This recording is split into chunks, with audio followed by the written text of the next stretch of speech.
মার্কিন মুলুক থেকে অবৈধ অভিবাসীদের তাড়ানোর শপথ নিয়েছেন নবনির্বাচিত প্রেসিডেন্ট ডোনাল্ড ট্রাম্প।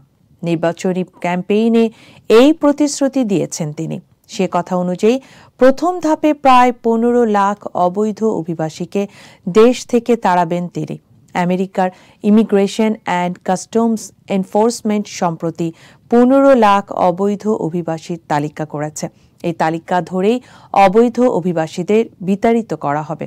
তালিকাতে প্রায় 18,000 ভারতীয় নাগরিকের নাম রয়েছে, যাদের বেশিরভাগই ভারতের গুজরাট, পাঞ্জাব এবং অন্ধ্রপ্রদেশ থেকে আগত। আগামী বছরের 20 জানুয়ারি ক্ষমতায় বসতে যাচ্ছেন ট্রাম্প। এরপর প্রথম দিকেই অভিবাসন নীতিতে হাত দিতে পারেন তিনি, আর এর মধ্যেই তালিকায় থাকা 15 লাখ অবৈধ অভিবাসীকে নিজ দেশে ফেরত পাঠানো হবে।